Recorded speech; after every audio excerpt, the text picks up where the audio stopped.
واقعہ کربلا اس سے ریلیٹڈ نہیں ہے کہ جی ان کے اوپر پانی بند ہو گیا، ان کے اوپر ظلم ہوا، کتنے بندے شہید ہوئے، یہ سیکنڈری چیز ہے. اصل چیز ہے کربلا ہوئی کیوں نبی علیہ السلام کی محنت کو 50 سال کے اندر اس لیول تک پہنچا دیا گیا کہ ہزاروں صحابہ زندہ ہیں اور نبی صلی اللہ علیہ وآلہ وسلم کی پوری اولاد ذبح کر دی جاتی ہے.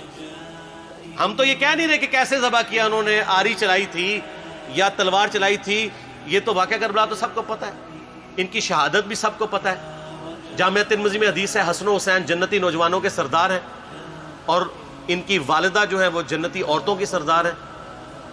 اور المستدل حاکم میں حدیث ہے حسن و حسین جنتی نوجوانوں کے سردار ہیں اور ان کے والد ان سے بھی بہتر ہیں. تو یہ تو ڈیفینٹ حدیثیں ہیں، یہ تاریخ تو نہیں ہے، نبی علیہ السلام کے فرامین ہیں. تو ان کی موجودگی میں ان کے ساتھ یہ کچھ کیا جائے تو ہم نٹی گریٹیز میں نہیں پڑھتے، ہم اس تھیم کے اوپر کہ یہ کون سی چیز تھی جس نے خلافت راشدہ کو ملوکیت میں بدل دیا، ہم اس تھیم کے اوپر بات کرتے ہیں. ہم کہتے ہیں چھوڑ دیں، بندے ہندے چھوڑیں. الٹیمیٹلی کیا نکلا ہے، کس کی وجہ سے ہوا ہے، وہ تو احادیث کی کتابوں میں موجود ہے. ہم کب کہہ رہے ہیں خفیہ کیمرے لگا گئے جی کس نے گولی پہلا تیر کس نے چلایا، یہ وہ ہم تو بتا رہے کس کے دور حکومت میں ہوا اور ان کا اپنا کردار کیا تھا، اس کو کس طریقے سے لا کے تخت پہ بٹھایا گیا. وہ ساری کی ساری چیزیں تو سامنے ہیں، وہ تاریخ کی کتابیں نہیں ہیں، حدیث کی کتابیں ہیں. اگر آپ کہتے ہیں کہ بخاری مسلم سے ہم نے صرف رفع الیدین کی حدیثیں لینی ہیں یا ایمانیات کی حدیثیں لینی ہیں اور باقی جو بخاری اور مسلم میں آل امیہ کی بدماشیوں کو ننگا کیا گیا ہے وہ ہم نے نہیں لینی ہے، تو سر پھر آپ اپنے آپ کو کلیئر کٹ، پھر ہم آپ سے واقعہ کربلا نہیں ڈسکس کریں گے، حجیت حدیث میں بات کریں گے. آپ کو اپنے آپ کو منکرین حدیث کہنا پڑے گا. یہ آپ اسکروٹنگ کیسے کریں گے؟ اس سے بڑی بات مجھے یہ بتائیں کہ عظمت صحابہ بڑی چیز ہے یا عظمت محمد رسول اللہ صلی اللہ علیہ وآلہ وسلم؟ تو بریلوی یہی تو رونا رو رہے ہیں، وہ کہہ رہے ہیں کہ قرآن میں تھوڑی آیات ہیں. آپ پھر مڑ مڑ کے پڑھتے ہیں قل انما انا بشر مثلکم، اس میں تو نبی علیہ السلام کی تنقیص ہو رہی ہے. تو ہم ان کو کیا کہتے ہیں کہ تنقیص مقصد نہیں، نعوذ باللہ، نہ ہو رہی ہے. آپ افضل البشر ہیں لیکن آپ کی سپیشیز بشر ہے، یہ ہم اپنا عقیدہ سمجھتے ہیں، وہ اس کو تنقیص شمار کرتے ہیں. تو پھر اس وقت آپ بھی بریلویوں کی بات مان کے تو یہ آیات پڑھنا چھوڑ دیا کریں. آپ کہتے ہیں نہیں آیات ہے کیوں نہ بیان کریں، تو ہم بھی کہتے ہیں احادیث ہے کیوں نہ بیان کریں کہ صحیح بخاری میں حدیث ہے 2812 عمار کو ایک باغی جماعت قتل کرے گی، وہ جماعت دوزخ کی طرف بلا رہی ہوگی اور عمار ان کو اللہ اور جنت کی طرف بلا رہا ہوگا. اب اس کے نرغے میں جو آتا ہے وہ آئے، میں اپنے نبی سے ٹکر لے لوں آپ لوگوں کے منہ کا خیال رکھتے ہوئے کہ میں نبی علیہ السلام کو کہوں کہ آپ نے کیوں ایسی بات کر دی کہ مولا علی کے مخالفین کو آپ نے دوزخ کی طرف بلانے والی جماعت کہہ دیا. تو لیں آپ ٹکر، جائیں سیدھا دوزخ میں اور تھوڑی جرت کریں، آپ یہ کہا کریں کہ اے اللہ، اپنے لیے کہا کریں کہ اللہ تعالیٰ آپ کا حشر یزید اور یزید کے آباء و اجداد کے ساتھ کرے اور اس کی اولاد کے ساتھ. ہم کہتے ہیں کہ اللہ تعالیٰ ہمارا حشر جو ہے وہ مولا حسن حسین مولا علی علیہ السلام اجمعین اور اہل بیت کے ساتھ کرے، آمین. اور آپ میں تو اتنی جرت نہیں آپ یہ بات بھی کر سکیں کیونکہ ان کو پتہ ہے. تو نبی علیہ السلام کی احادیث کو بیان کرنے کو یہ سمجھتے ہیں کہ جی اس سے مصیبت کھڑی ہو جائے گی، تو اپنے آپ کو منکرین حدیث ڈکلیئر کریں. پھر حجیت حدیث کا مقدمہ ڈسکس ہوگا، پھر کربلا نہیں ڈسکس ہوگی. اور یہ ٹی وی پہ بھی آ کے مولوی بیٹھے ہوتے ہیں، سنیوں کے بھی شیعوں کے بھی، مڑ مڑ کے جی وہ یزید نے یہ کر دیا. وہ یزید نے کیا کیا ہے یار؟ وہ تو سسٹم کا نمائندہ بن کے آیا جو پیچھے سے خراب تھا. یزید کو لے کے بیٹھے ہیں، یزید یزید یزید یزید، بھائی پیچھے سے معاملہ خراب ہوا.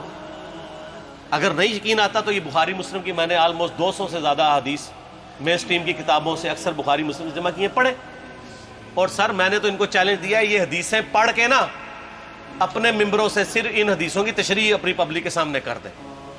نہیں کر سکتے تو وہ لعنت کے مستحق تو ہو رہے ہیں حق چھپا کے، اور قیام الدین کے منہ پہ لگام ڈالیے. اور پھر مڑ مڑ کے کہتے ہیں نہیں جی وہ کچھ چیزیں خاص ہوتی ہیں وہ عوام الناس کے سامنے نہیں کرنی چاہیے. وہ صحابہ کرام بھی بعض اوقات ایسی باتیں پبلکلی نہیں کرتے تھے.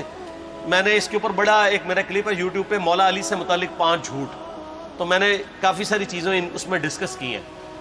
لیکن میں یہ کہتا ہوں کہ اللہ کے بندو، جو چیزیں نبی علیہ السلام نے منع کی ہیں بیان کرنے سے وہ تو ہم ڈسکس کر بھی نہیں رہے.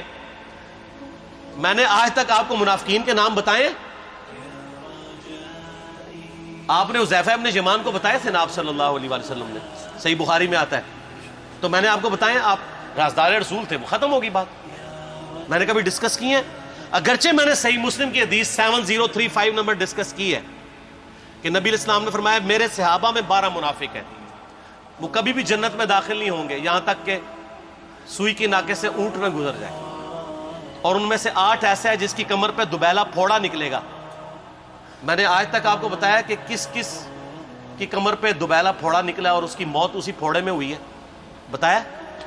تو میں تو وہ چیزیں ڈسکس بھی نہیں کر رہا, میں وہ چیزیں ڈسکس کر رہا ہوں جو نبی علیہ السلام نے علامات النبوہ میں بتائی ہیں. یہ امام بخاری حدیث نبوت کی دلیل کے چیپٹر میں لے کے آئے ہیں, اور امام بہقی نے 3500 احادیث پر مشتمل ایک کتاب لکھی ہے دلائل النبوہ, کہ ہم نبی صلی اللہ علیہ وسلم کو نبی کیوں مانتے ہیں, اس کے اوپر. اور اس میں یہ ساری حدیثیں عمار بن یاسر کے قتل والی لے کے آئے ہیں بتانے کے لیے کہ دیکھیں ہمارے نبی علیہ السلام کی نبوت کی دلیل ہے کہ آپ نے اپنی وفات کے آلموسٹ 30 سال کے بعد ہونے والے واقعے کو پہلے ہی بتا دیا. یہ حدیثیں چھپانے والی نہیں, بیان کرنے والی ہیں. علامات النبوہ کی حدیثیں ہیں. آپ کہتے ہیں چھپائیں. اگر کوئی حدیث دنیا میں نہیں چھپائی جا سکتی نا تو علامات النبوہ والی حدیث ہے, کیونکہ وہ تو نبی صلی اللہ علیہ وسلم کی نبوت کو جسٹیفائی کرتی ہے. ورنہ میرا ایک معصومانہ سوال ہے کہ نبی صلی اللہ علیہ وسلم نے یہ باتیں کر کے ان کے زوم میں نعوذ باللہ امت کو مصیبت میں ڈال دیا. آپ نے خود ہی فرمایا کہ یہ ہوگا. کیوں فرمایا آپ نے؟ میں تو بیان کر کے مجرم ہوں, تو جس نے مجھے خبر دی ہے ان کے بارے میں آپ کا کیا خیال ہے؟ یہ مسند احمد کی حدیث یہ میں نے گھر بیٹھ کے بنائی ہے کہ میری بیوی کا کیا حال ہوگا جس پہ خوف کے کتے بھونکیں گے. تو سیدہ عائشہ سے مجھ سے زیادہ نبی علیہ السلام کو محبت تھی, لیکن آپ اللہ کے پیغمبر تھے, آپ نے اپنے گھر کی خبر بھی نہیں چھپائی, بتا دی کہ یہ ہوگا. اور اس سے بڑھ کے آپ صحیح بخاری میں دیکھیں عمار بن یاسر کا خطبہ ہے. میں نے یہ سارا, پریشان نہیں ہونا, یہ ریسرچ پیپر میں سارا کچھ موجود ہے, اور کوئی چیز بھی ایسی نہیں جو اس میں سکپ ہو. صحیح بخاری میں خطبہ ہے کہ عمار بن یاسر کو مولا علی نے بھیجا کوفے میں. کوفے والے نیوٹرل ہو گئے تھے کیونکہ بصرہ سے سیدہ عائشہ آ رہی تھیں, اور وہاں پہ انہوں نے کہا نہ ہم سیدہ عائشہ کا ساتھ دیں گے نہ مولا علی کا دیں گے. تو عمار بن یاسر کو تیار کرنے کے لیے, یعنی وہاں کے جو عوام تھی اس قتال کے لیے, مولا علی نے بھیجا. تو سیدنا عمار بن یاسر نے وہاں پہ کوفے کے ممبر پہ خطبہ دیا. بخاری کے الفاظ ہیں, اوپر والی سیڑھی پہ عمار بن یاسر نے حسن ابن علی کو بٹھایا, حالانکہ حسن ابن علی سے 4 گنا بڑی عمر تھی عمار بن یاسر کی, 90 پلس ہو چکے ہوئے تھے, 3-4 گنا ان کی عمر تھی, لیکن اہل بیت کا احترام کیا. خود نچلی سیڑھی پہ بیٹھے. بخاری کے الفاظ ہیں کہ اے لوگو اللہ نے تمہیں آزمایا ہے, ایک طرف دنیا اور آخرت میں تمہارے نبی کی بیوی ہے سیدہ عائشہ, دنیا اور آخرت میں, یعنی عزت اپنی جگہ قائم. یہاں لوگ سمجھتے ہیں کسی کی غلطی آ گئی تو پتہ نہیں کیا ہو گیا, وہ یار اس کا مرتبہ اپنی جگہ ہے, غلطی اپنی جگہ ہے, پیغمبر نہیں ہے وہ. اور دوسری طرف علی ابن ابی طالب ہے. اللہ اب دیکھے گا تم عائشہ کی اطاعت کرتے ہو یا اللہ کی, علی کی نہیں اللہ کی. کیوں؟ یا ایھا الذین آمنوا اطیعوا اللہ و اطیعوا الرسول و اولی الامر منکم. ان کا اولو الامر مولا علی ہیں, ان کی اطاعت واجب ہے. یہ اللہ نے آزمایا ہے کہ اللہ کی اطاعت کرتے ہو یا عائشہ کی. اور آپ حیران ہوں گے, یہ حدیث امام بخاری حضرت عائشہ کی فضیلت والے چیپٹر میں لے کے آئے ہیں. اگر امام بخاری مشورہ کر لیتے نا ناسبیوں سے تو انہوں نے کہا تھا سر آخری صحیح رکھو, پچھلے والا رہن دو, بلکہ پچھلے والا رکھو آخری والا رہن دو, کہ عائشہ دنیا اور آخرت میں. وہ حدیث گھٹنے کا میں آپ کو طریقہ بتاتا ہوں, کاٹ چھانٹ کرنے کا. وہ آدھی حدیثیں لکھتے ہیں نا, آدھی حدیثیں ایسے لکھتے ہیں امام بخاری کہ سیدہ عمار بن یاسر نے خطبے کے دوران فرمایا کہ سیدہ عائشہ دنیا اور آخرت میں تمہارے نبی کی بیوی ہے, بس. لیکن امام بخاری نے پوری حدیث لی ہے, آگے وہ بھی ڈالا ہے کہ اللہ آزما رہا ہے کہ عائشہ کی اطاعت کرتے ہو یا اللہ کی؟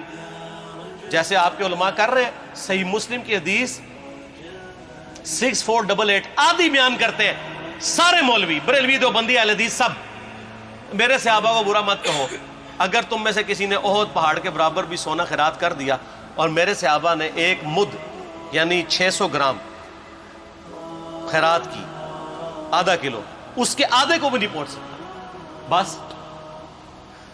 حالانکہ یہ مسلم کی حدیث سٹارٹ اس سے ہوتی ہے کہ عبد الرحمن بن عوف کو خالد بن ولید نے گالیاں دی جھگڑے کے دوران. حالانکہ دونوں مسلمان تھے، دونوں صحابی تھے. آپ نے حضرت خالد بن ولید کو بلا کے ڈانٹا، فرمایا تم میرے صحابہ کو برا مت کہو. تو خالد بن ولید نے تو آگے سے نہیں کہا حضور میں بھی صحابی ہوں.